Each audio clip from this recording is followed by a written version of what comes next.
Okay, this video is suitable for you at night. So there was a family ilikuwa inapeleka watoi walale, but before hao wenyewe waende walale, wana feel ni kama kuna kitu kama mtoi ama mtu anakimbia around the house mbio, yani ile mbio ya kiriku. Wenye watch kiriku. So wale feel ni kama kuna mtu anakimbia mbio kwa nyumba, but when they go and check on their children wamelala mbaya. So they knew that something was up with this house, and the dad akasema aje, hii nyumba sihami, lakini ndafanya kitu moja, nda renovate hii nyumba because maybe kitu inatusumbua iko tu hapa, tutapata nayo. But nini? No, scratch that. Angusha hii kitu, amusha tena. So hivyo ndo ilikuwa inafanyika kwa nyumba. Akaita contractors wakakuja, wana deal na hii nyumba. But when walianza hii kazi, they discovered something at the bottom, yani kwa floor. Walikuwa wanachimba, I don't know what they were putting, but walikuwa wanachimba, and they found something in form of silver. Kuangalia vizuri, this is a small casket, and on top of it kuna glass, yani ni see through, unaweza ona kitu yenye iko ndani. And what they saw inside was a little girl, well preserved, and on top of her kuna cross, yani ni kama aliyekuwa hapo juu na cross ikaekwa juu, ka cross kadogo. And they were stunned, yani walikuja kuambia the owner, and the owner called the police. Police wangewezana na hii kitu ni mzee sana. So they called researchers wakakuja wakaanza shughuli yao hapo. So there was one researcher, a madam anaitwa Eli alisema lazima nijue kitu inatoka wapi, because this seemed like a mummified child. Yani uni mtu mwenye ako well preserved, lakini ni wa kitambo. And they began their research.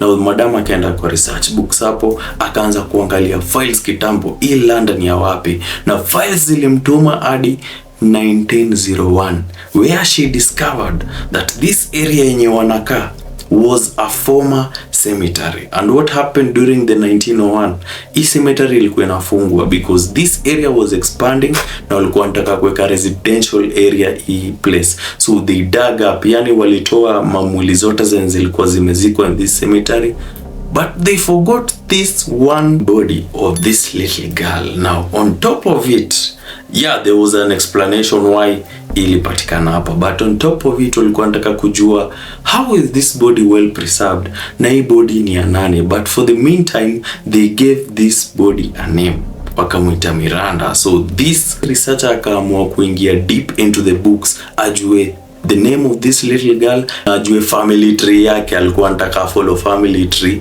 mpaka ifike current time, ndo ajue hii body ni ya kina nani, hata kama watakuwa namjua. So she did her research and discovered that this is the body of Eliza Howard Cook. And on top of it, mi sijua natumienga teknolojia gani, but discovered venye alidedi, how old venye alikuwa akidedi, na family tree yake, and she followed it na discipline nyingine sijaiona. So she discovered that this was a 2-year-old child mwenye alikufa because she was sick, na family tree yake alifuata till now. So alipata relatives wake, of which angejua ni nani, kwa sababu hata wewe sahi kuna family tree unafuata, but inafika mahali mnakuwa mwezi enda further than that, hata family yenyu haijui past that kuna nini. So alifuata this family tree na akapata there is a certain man related to this child. So walimpea jina yake yenye alifaa kuwa nayo, inaitwa Edith Howard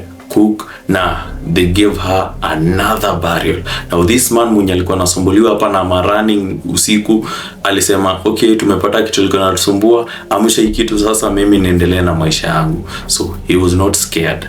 Kuna wengi wetu wangehama, but aliamsha nyumba na kaendelea na maisha yake, and nothing like that ever happened. So this little girl, imagine, they discovered Ali Dedi on October 1876, and she was well preserved. Na unajua walijuaje she was related with this guy? So when walifuata family tree, walifanya DNA. So they took the hair from the little child with the DNA of the person mwenye alikuwa mpatikana related to her, na zilikuwa zina match mbaya. So he got the privilege to know mtu wake wa kitambo wa 1876 anakaje, but she was just a young girl when she died. Alikuwa mgonjwa, immune system yake haikuwa inawezana na hiyo ugonjwa at that time, and she died in 1876. So that is the story behind this home, na nini ilikuwa inawasumbua and what was under it. Ni kama mtu yeye alikuwa anasumbua sana apatikane, kwa pali fiti juu yeye peke yake ndo alikuwa amebaki out of all the people in your little in this place, and she was found. So that is the story, na situkutane. All the way back to the 1870s. Authorities have now been able to identify the little girl who was found in a sealed coffin underneath a home in San Francisco a year ago today.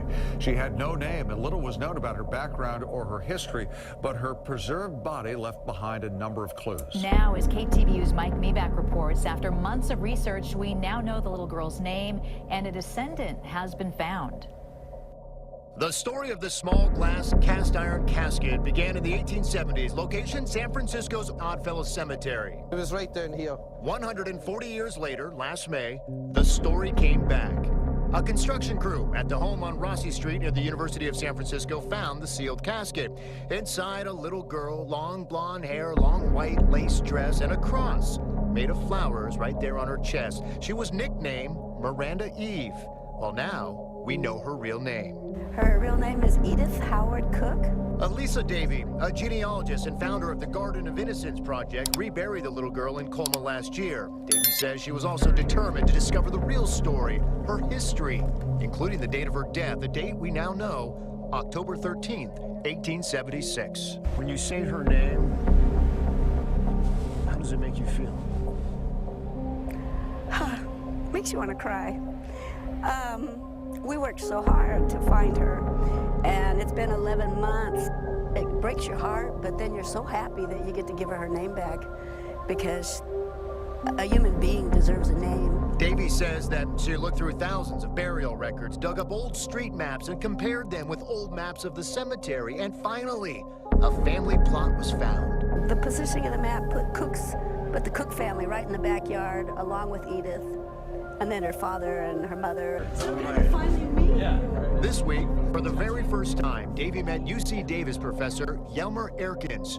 With a name and a family tree in hand, the anthropologist began looking for a living relative and found a candidate. We contacted that person, got a saliva sample from him. At the same time, the professor and his team were doing DNA tests on strands of Edith Cook's hair. And then, in the end, we found out that it was, then we were confident enough to say, 99.9% certainty that it's a relative of this particular person. 82-year-old Peter Cook of Marin County said in a statement he was beaming ear to ear upon hearing he is the grandnephew of little Edith Cook.